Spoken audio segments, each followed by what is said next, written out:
வணக்கம் நண்பர்களே. மோடிக்கு டாட்டா தலைப்பு போட்டிருக்கோம். என்னடா மோடிக்கு டாட்டாவா அப்படின்னு நினைக்கிறீங்களா? அவர் பல வெளிநாடு போறாரு, அப்பெல்லாம் அவருடைய அமைச்சர் பெருமக்கள் அதிகாரிகள் நின்றுட்டு டாட்டா சொல்லுவாங்களே, அது நினைச்சிட்டீங்களா? இல்ல அவர் பல பெரிய நாடுகள் சிறிய நாடுகள்லாம் போய் அந்த நாடுகளுடைய பல உயரிய விருதுலாம் வாங்கிட்டு திரும்ப வரும்போது அந்த நாட்டு தலைவர்கள்லாம் அங்கே நின்றுட்டு விமான நிலையத்துல டாட்டா சொல்லுவாங்களே, அது நினைச்சீங்களா? இல்லவே இல்லைங்க. மோகன் பகவத் இருக்கார்ல, RSS தலைவர், அவர் சின்னதா ஒரு சர்ச்சையை எழுப்பிட்டாரு. அதன் மூலமா வந்த பிரச்சனை தான் இது. அவர் ஒரு விழால கலந்துட்டு இருக்கும்போது இந்த 75 வயசு ஆயிடுச்சுன்னா கொஞ்சம் ஓரமா ஒதுங்கி போறீங்களா அப்படிங்கிற மாதிரி பேசிட்டாரு. அவர் பேசுறது மட்டும் இல்லாம எல்லாரும் சேர்ந்து மோடி தான் சொல்றாரு அப்படின்னு நினைச்சுக்க ஆரம்பிச்சிட்டாங்க, சொல்ல ஆரம்பிச்சிட்டாங்க. மோடிக்கு 75 வயசு ஆக போகுதுங்க, இருந்தாலும் என்ன, RSS தலைவர் மோகன் பகவத் சொல்லிட்டாரு, நீங்களும் பதவி வேலைக்கு போக வேண்டியதான் அப்படின்னு காங்கிரஸ் உட்பட பல எதிர்கட்சிகள் சரமாரியா பேச ஆரம்பிச்சிருச்சு. அது மட்டும் இல்லாம உள்ளுக்குள்ளேயே பாஜக காரங்களும் கிசு கிசுன்னு பேச ஆரம்பிச்சுட்டாங்க.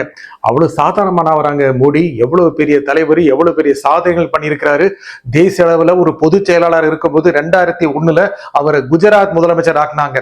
அதோட கதை முடிஞ்சிடும் அப்படின்னு நினைச்சாங்க. ஆனா அவர் என்ன பண்ணாரு, தொடர்ந்து 3 முறை ஜெயிச்சார்ல குஜராத்ல அவர் முதலமைச்சரா இருக்கும் போதுதான் 2002 கலவரம் நடந்தது. அதோட அவர் கதை முடிஞ்சது அப்படின்னு நினைச்சாங்க. நிறைய அரசியல் நடந்ததுங்க அவருக்கு எதிராக. அவரு பிரதமர் ஆவார்னு அப்போவே நான் ஒரு நிகழ்ச்சியில கேட்டிருக்கேன். அதற்கு திரு இல கணேசன் சொல்லியிருக்கிறாரு, அவருக்கு அந்த தகுதி இருந்தா அவர் ஆயிடுவாரு அப்படின்னு சொல்லியிருக்கிறாரு. அதுக்கு பதிவு இருக்கு. ஏன்னா அந்த விதமான ஒரு உடல் மொழி, அந்த விதமான ஒரு ஆளுமை கொண்டவர் மோடி. அவர் பிரதமர் ஆவதற்கான தகுதியை அப்போ வச்சிருந்தார். அதனாலதான் 3 முறை நாட்டில் அவர் பிரதமர் ஆனார். அதற்கான தகுதி இருந்தது. பாஜகவை கட்டுக்குள் கொண்டு வந்தாரு. கிட்டத்தட்ட RSS கட்டுக்குள் கொண்டு வந்துட்டாரு. முதன் முறையா அவரு தேர்ந்தெடுக்கப்பட்ட போது ஒரு மூத்த பாஜக தலைவர் என்கிட்ட சொன்னது, பாருங்க, ஒரே அடியில பாஜகவையும் கையில கொண்டு வந்துட்டாரு, RSSையும் கையில கொண்டு வந்துட்டாரு அப்படின்னு சொன்னாரு. 2 முறை பெரும்பான்மையோட பாஜக ஜெயிச்சதுக்கு மோடி தான் காரணம். அவருடைய பிம்பம் நாடு முழுவதும் மிகப்பெரிய தாக்கத்தை கொடுத்துச்சு, அது இல்லைன்னு சொல்ல முடியாது. 3வது முறையா வேட்பாளரா பிரதமர் வேட்பாளர் நிறுத்தப்பட்டு தேர்தல் சந்திச்ச போதும் பாஜக பெரும்பான்மை பெறவில்லை. கிட்டத்தட்ட 30 சீட்டு குறைவா பெற்றாங்க. அதுவே மோடிக்கு எதிரோ அப்படின்னு பல பேர் பேச ஆரம்பிச்சாங்க. பாஜகவிலே பேச ஆரம்பிச்சிட்டாங்க, இனி மோடி மேஜிக் முடிஞ்சதுங்க, அலை ஓய்ஞ்சதுங்க அப்படிலாம் சொல்ல ஆரம்பிச்சிட்டாங்க. அதுக்கப்புறம் அவங்க எடுக்க ஆரம்பிச்ச கதை எதுதான், அவருக்கு 75 வயசு ஆக போகுது, அதோட அவருடைய பிரதமர் பதவி முடிவு கொண்டு வந்துருவாங்க, வேற ஒருத்தர் கொண்டு வந்துருவாங்க அப்படிலாம் பேசினாங்க.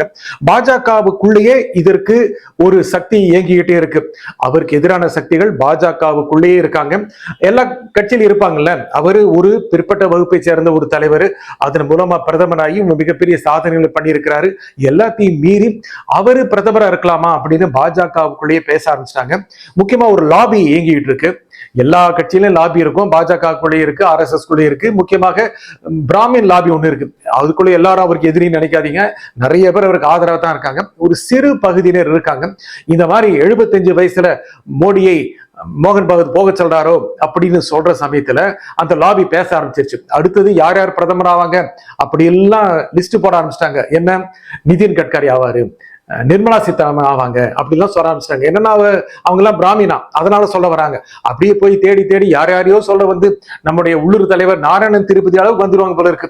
அவர் சாதாரண தலைவர் இல்ல, அவரும் நல்ல ஞானம் உள்ளவர், நல்ல நேர்மையானவர், நல்ல திறன் கொண்டவர். அதுக்கு நான் குறைச்சு சொல்லல, இப்படி எல்லாம் தேட ஆரம்பிச்சிருவாங்க அப்படின்னு சொல்ல வந்தேன். இந்த சமயத்துலதான் அடுத்தது அமித்ஷா பிரதமர் ஆவாரோ அப்படிங்கிற பேச்சு இருக்கு. 2019 அந்த பேச்சு இருந்தது. ஆனா கொரோனா காலம் வந்த பிறகு திரு மோடி மறுபடியும் எழுந்து நின்றாரு, சக்தி வாய்ந்தரா ஆயிட்டாரு. அமித்ஷாவுக்கும் அந்த ஒரு ஆசை இருக்கு, அடுத்து பிரதமர் ஆனு. ஆனா அது எப்போ நடக்குங்கிறது தெரியாது. இப்போவே நடக்குமா, செப்டம்பர் மாசத்துல நடக்குமா, இல்ல அடுத்த தேர்தல் 2029 ஒருவேளை அமித்ஷாவை பிரதமர் வேட்பாளரா RSS முன்னிறுத்தி BJP முன்னிறுத்துமோ அப்படிங்கிற ஒரு பேச்சும் இருக்கு.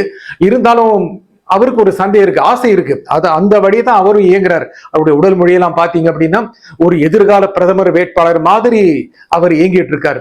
ஆனா மோடி அவ்வளவு சீக்கிரம் விட்டு கொடுத்துட மாட்டார். ஏன்னா ஒரு கட்சியை பெரும்பான்மையை கொண்டு வந்து 3 முறை ஆட்சி கொண்டு வந்திருக்கிறாரு, ஒரு சாதனையை புரிஞ்சிருக்கிறாரு. அவ்வளவு எளிதா அவர் விட்டு கொடுத்துட மாட்டாரு. அவர் விருப்பப்பட்டு ஒரு டிரான்ஸ்பர்மேஷன் நடக்கலாம் அப்படின்னு நினைச்சார் அப்படின்னா அமித்ஷாவுக்கு வாய்ப்பு இருக்கு. அதுவும் 2029 வரைக்கும் வாய்ப்பு இருக்குமாங்கிற மிகப்பெரிய சந்தேகம். அதுக்குள்ள அவருக்கு எதிரானவர்கள் என்ன வேணாலும் புரளி கிளப்புவாங்க, அவரை மாத்துறதுக்கு நினைப்பாங்க. ஆனா மோடி ஒரு இரும்பு மனிதர் தான், நல்லா ஸ்ட்ராங்கா நின்றுடுவார். நன்றி, வணக்கம்.